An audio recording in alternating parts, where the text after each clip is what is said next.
Hello there, friends and sane persons, and welcome to Wednesday Whimsy. I'm Kyle. It's Wednesday, and Wednesday Whimsy is a short show that I do every Wednesday evening where I talk about a board game, a top 10, some sort of a board game related topic, something, whatever happens to be on my mind. Well, as I mentioned in the last episode where I did the quarterly countdown, we are in end of year season. So that means I'm thinking about games I played this year. It was a good year for games. I played hundreds of games. I enjoyed lots of the games that came out this year, and I'm just going to talk about them. Pretty much that simple. So, at last year I did my top 22 of 2022, and never one to go against tradition. I'm going to do my top 23 of 2023. In order to keep the videos a little bit shorter, we're going to divide this one into two pieces. And I figured I'd talk about the top, the bottom 13 on my list, and then I do the top 10 of the year next time. So that's kind of how this is going to break out. I'm just going to tell you very quickly about the game, what I liked about it. These are all games I liked, and we'll see how it goes. Hopefully this won't last too long. Let's go ahead and get started. I won't even need to use the numbers this time because they don't go above 10. So with that out of the way, let me see if I can find this on Board Game Geek. There we go. All right. So here we go. Let's enter my top 23 of 2023 with my number 23. Number 23 is a game I really enjoy. And the reason it's at the bottom of the list is because it's not really a new game. In fact, it is at most a modest upgrade to an existing game. Now, it's an existing game I adore. It's an existing game that I believe was in my top 100 of all time. So definitely a fantastic game, one of the best of its genre. I don't even really love the IP, but this game just does it so well. It's actually better than the books and more interesting than the movies. There, I said it. This game is just really fantastic. I will say this is just Dune Imperium again. It has only the most subtle of differences. One difference is that it involves the sandworms, which are a more powerful unit that you can get under certain conditions. It also has some spies, which are these tokens you can put out on the map, which allow you to invade and activate a space that someone else has occupied. Honestly, everything else is pretty much the same. It's a good game. It's a great game, in fact. And actually, I think the solo's been tuned just a little bit, sort of to make it a little bit more solo focused. If you're playing solo, rather than using two kind of player factions, you use these special cards that have streamlined rules. I like it. I like it a lot. Top 23 of the year. If it had come out for the first time, it would have been in my top 5. But because this isn't really a new game, it's hard to give it, the spotlight of a new game. Still a fantastic game, absolutely worth your time. My number 23, Dune Imperium Uprising. Let's go on now to my number 22. So my number 22 was a game that had a very poorly run Kickstarter. So, surprise, I could just say Kickstarter, and you'd automatically know that it was poorly run. But this one was especially poorly run, and this was Last Light. So with my bad feelings about the Kickstarter out of the way, the game itself is pretty good. What you're doing here is it is one of those space exploration so-called 4X games, and you're playing simultaneously, which allows you to really get a lot of game into a short time. It says it's going to take about an hour, and especially with lower player counts, that's definitely true. What you're doing is you have this large board that's constantly rotating. Well, not constantly, but rotates periodically throughout the game. Wondering if I can show it. Well, there you go. You can kind of see it. There's this board that rotates throughout the game, and you're trying to send your spaceships out to put these little drilling things on planets so that you can harvest them for their resources and so that you can get more points. You're trying to get 20 light, which is the score. When you get to 20, you win. What the game does is it's this simultaneous action selection. Everyone chooses one of a very small cast of actions. You do most of them all together, and then anyone who's moving and fighting will kind of do that last. And then you just kind of keep going. It's once you get into the rhythm, it's pretty straightforward. Really enjoy it. Yeah, it's a great game. One I would recommend, and one I look forward to playing again soon. My number 22, Last Light. Let's go on now to my number 21. My number 21 has an absolutely boring name. In fact, I know the game, right? Obviously, I've played it, and I like it. It's in my top 23. But when I see its name listed, like in my app of games I've played, it doesn't immediately call anything to mind, which kind of speaks to how poorly named the thing is. But that game is called Expeditions, or in other words, Expeditions, a sequel to Scythe. It's not really a sequel to Scythe, but it's an interesting action selection game where you've got these 3 actions, and each turn you're going to move this marker to cover one of them, and you'll do the other 2. You're trying to complete certain goals. You're trying to manage a hand of cards. You're trying to, there's a little bit of workers that you can collect and use to improve cards.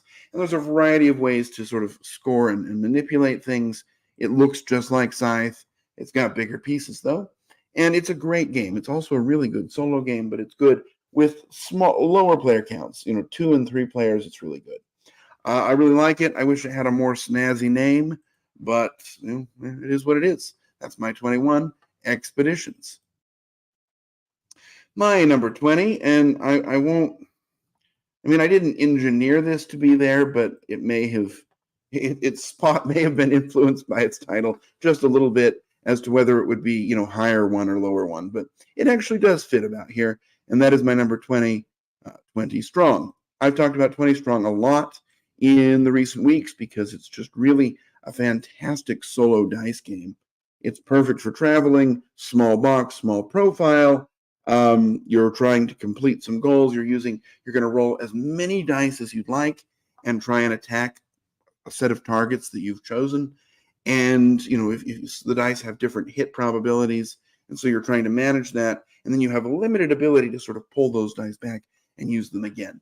Really interesting decisions, and it implements 2 other games, sort of game systems. It borrows some things from them thematically and some mechanisms, and sort of allows you to have a Too Many Bones or a Hoplomachus Victorium experience without setting up and playing those longer, heavier games. So a great little experiment. I'm looking forward to see what more comes of it. My number 20, 20 Strong. My number 19 is a game that it had I don't know how to say it. It was an unfortunate release date because this game came out in, I guess, late May, early June, and it really should have come out around Easter because this game is a Jerusalem Anno Domini. Let's find it here, and it's Jerusalem spelled with an I because, of course. Anyway, in Jerusalem Anno Domini, what you're doing is you are a group of Jesus groupies, and you are trying to sit near Jesus and the good apostles at the Last Supper. It's an interesting little combination of deck building, not really deck building, but you're trying to get these better cards and put them into your hand, but they don't get shuffled in. You have these 3 tableau slots, and you're trying to play cards in a certain order to activate special abilities of the apostles. You're trying to sort of keep your flow of people in the right places at the right time. A lot of interesting mechanisms here. I found the game to be very interesting. Not that great solo and not that great at 2 players. In fact, the 2-player game is completely different from the 3 and 4-player games. I'd recommend against trying that. But with 3, really good game. Nice Easter theme that's not been overdone and also isn't like, missionary type preachy. It just talks about a little bit about Jesus and the Last Supper, but without kind of going into religion. I really enjoyed it. It's just really a shame it didn't come out around Easter time, or well, I guess it did, but it didn't come out before Easter so people could play it. But hey, it's there for next year. Let's go on to my number 18. My number 18 is a game I have not talked about much. That's because it was eclipsed by a game that'll be in my top 10. But it's a really fascinating kind of story adventure game, and that game is Kinfire Chronicles. See if I can find it here. Yeah, Kinfire Chronicles, subtitled Nightfall for whatever reason. But in this game, it's really kind of a tactical movement and combat game, kind of like Oathsworn maybe, or something like that. You have this small tactical map, and you have a hand of cards. And on your turn, you're going to play a card, and your fellow players can play some other cards to kind of boost it. And so you're trying to manipulate that sort of central concept as you are attacking and defeating these monsters. Now, activations, you have a bunch of your own chips in a bag, and the monster has its own activation chips. You'll pull out one and activate, whatever ability it tells you, either your own or the monster's ability. So you're managing that. When you get hit, you have this armor concept. So if I have 3 armor in my hand, I get hit, I take 4 damage, but I reduce it by 3, and then I discard one of those armor forever until I get a new one. So there's an interesting mechanism there. Also, other players can play cards to boost your defense. Really a very nice cooperative game. An okay story. I'll say the story so far has been, there's these quests, but they're never really much of a payoff. But the story, but the game itself, sort of the core mechanisms of running around, lots of different things to try here. None of the scenarios really feels like any other. So a really interesting game. My number 18, Kinfire Chronicles. Next up is a game that is recent, a recent addition, but a game that I fell very quickly in love with. I was not in love with it at first sight. It wasn't until I saw and read more about it that I decided it was for me, and that game is Evenfall. So in Evenfall, let's go up here. It's got this pretty tree on the cover, but really what you're doing is you're this group of witches and floppy-hatted elders, and it's almost like an Everdell type game, I guess. You have resources, you have cards on your turn. Most of the time, you're going to be playing a card, paying its resources, and kind of putting it in play. There are specialists that give you ongoing abilities. There are end game council members that give you powerful bonuses or end game scoring. And then what you're really trying to do is find these places of power. Those are locations, and you can play the rest of your cards onto these locations. The locations come in 2 areas. They go into your outer circle and then your inner circle. If they're in your outer circle, you can harvest them for resources each round. And if they move into your inner circle, you're able to score points for them. There's some scythe-like combat. There's just really a lot of interesting things. It sounds like I'm losing my voice. That's not great. But it's a game that's not like anything I've expected and doesn't really feel like anything else. Yet it does have sort of those notes of Scythe and Everdell and a little bit of, what was that game? Elysium? Where cards either were doing stuff for you or you moved them down to score. I think that's it. Just sort of an interesting notes of those other games, but it's got good artwork, although it is a little repetitive. Just a fun game, not a long game, not a complicated game. You learn the rules, you're ready to go. Great fun. That is Evenfall, my number 17. There you have it. Number 17 is Evenfall. My number 16 is a game about Barcelona. And that game is, of course, Barcelona.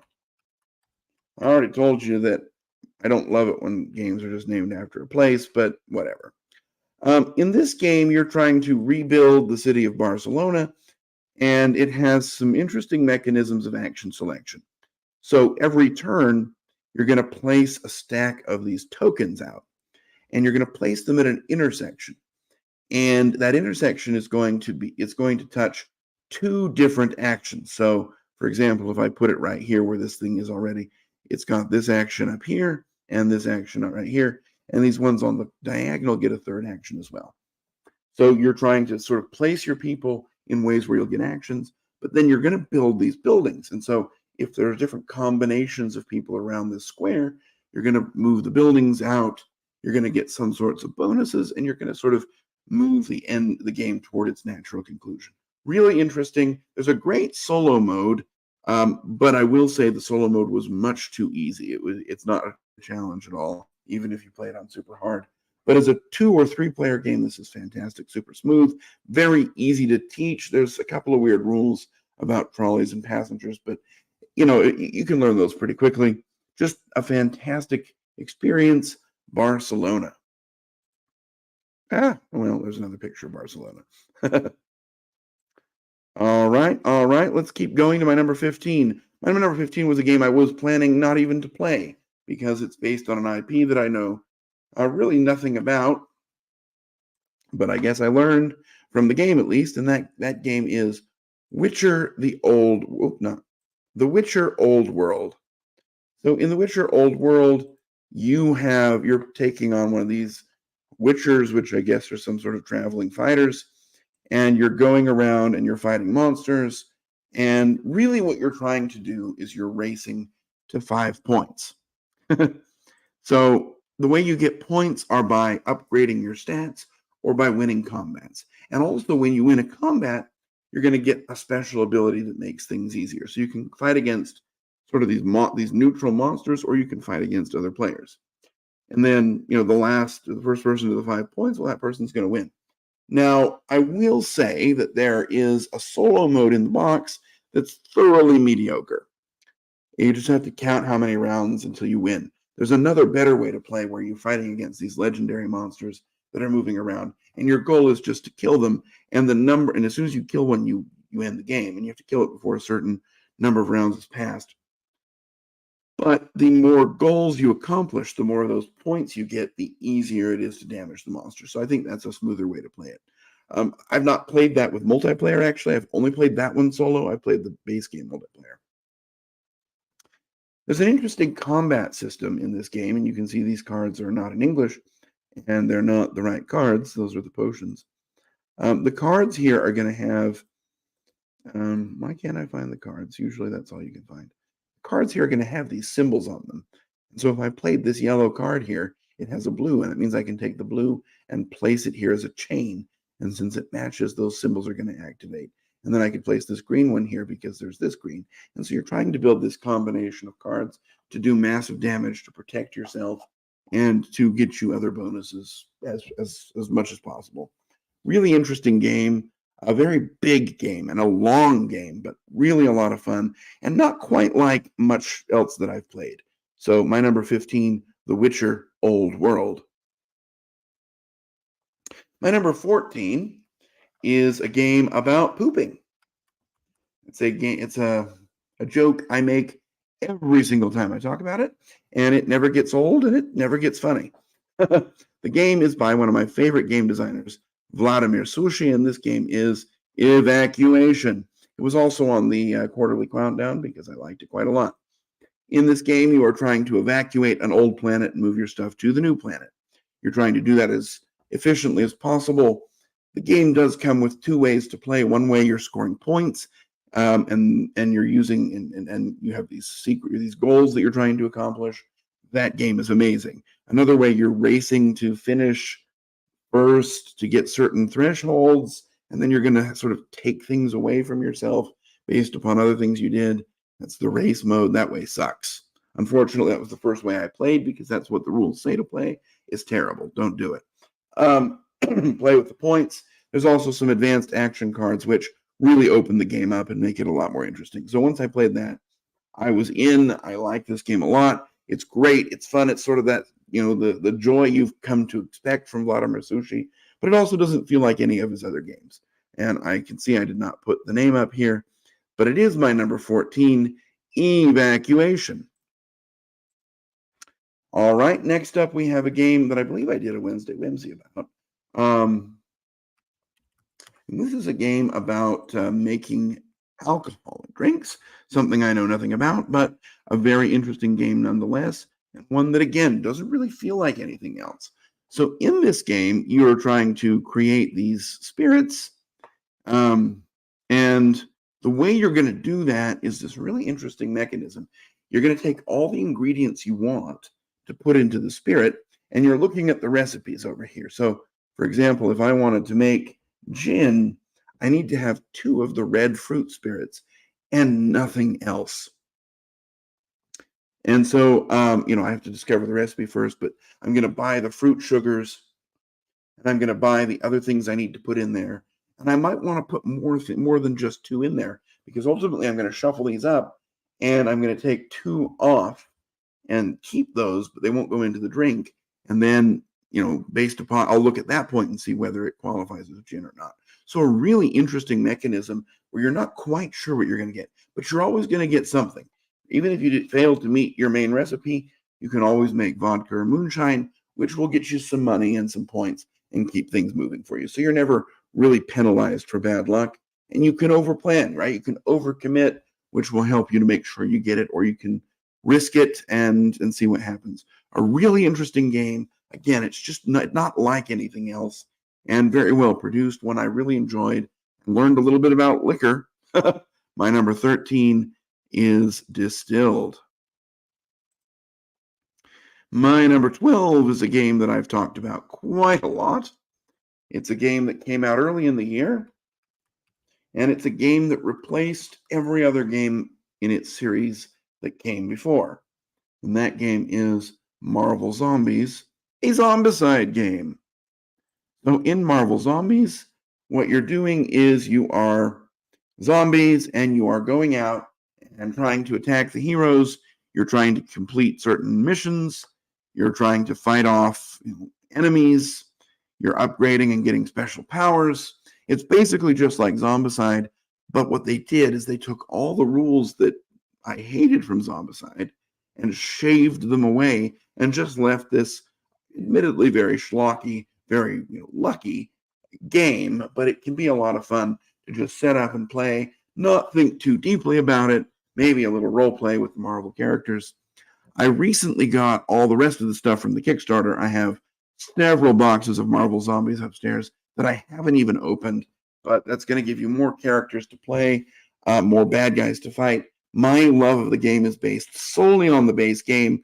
I did eventually get the Giant Galactus set, and that just made it better, right? It's more stuff to do. But it's a great game. Honestly, I don't know that I'll ever need to play one of the old Zombicides again, although I do need to keep Black Plague because it has the Thundercats expansion. But that's neither here nor there. I really like it. There's another way you can play. It's in one of the expansions upstairs where you can play as the heroes fighting the zombies as well. So that's, more for your money. You don't need any extra components. You have everything already. So it's, a nice way to give you double the content without, doubling the plastic. A great game, the best Zombicide, and my number 12, Marvel Zombies. And the last is a game that I haven't talked much about. I believe it might have been in the quarterly countdown, though, because it's one I tried very recently. And it's a game that it's a scientific game. It's about genetic manipulation and breeding and hybridization. And the game is called The Fox Experiment. So what you're doing in this game is you're trying to breed foxes that have certain traits. And you're going to have these research cards that are going to say, okay, you want a fox that has 2 in this and 3 in that and 1 in that. And so you're going to draft every turn 1 daddy fox and 1 mommy fox, and they're going to give you dice to roll. You'll roll those dice. You'll assign them. And they have like symbols and half symbols on them, so you'll try and complete them the best you can. And then you're going to create a fox. You're going to see if it meets any of your conditions. And then at the end of the round, you're going to put the fox out in the kennel for someone to take the next round. And so gradually, if you're rolling a lot of pink dice, the fox might fill up on pink, which means that it's sort of developing that pink trait. And so you're going to be able to get pink more easily. And so it's interesting to sort of see how these foxes go. It has that sort of roll and write flavor, but it's not a roll and write game, but you are going to be rolling and marking things off on these cards. It's just really a fascinating game. I will say, and this is just in fairness, I love the game. I had a great time with it. It has 2 big flaws. Big flaw number 1 is the big old lie on the side of the box. It says it's playable from 1 to 4, and you can buy a 5 or 6 player expansion. It's not really playable at 1 or 2. At 1, it was 75% of the game was running the solo opponent. It was really very frustrating because I wasn't actually playing the game. I was playing somebody else's turn. And then 2-player, you use a dummy player. That's bad. But also, recently, the Kickstarter, they shipped some playmats out with printing errors on them, and the sort of response was, oh, well. And that, isn't the best customer service. I will say, even though that was disappointing, I do like the game a lot. And so if I judge the game based upon itself, it's definitely going to be up there for me, obviously, because it's in my top 23 of 2023. And it's worth your time. Just don't play it. Don't get it if you're only going to play it one or two. And that's what I have for you today. That's the end of the first half of the top 23 of 2023. We've done 13 games today. And so next time we'll come back and do my top 10. I have more great games to talk about, games I'm really excited about. Some you've heard about, some you've heard about less. Well, looking at it, you've kind of heard about most of them, but that's okay. I like what I like. And so with that, I'm going to end this here. I'll be back next Wednesday, same time, to talk to you about my top 10 games of the year. But until then, I'm going to wish you safe travels, courage when you need it, and I'll see you back here next time for another episode of Wednesday Whimsy. Bye-bye.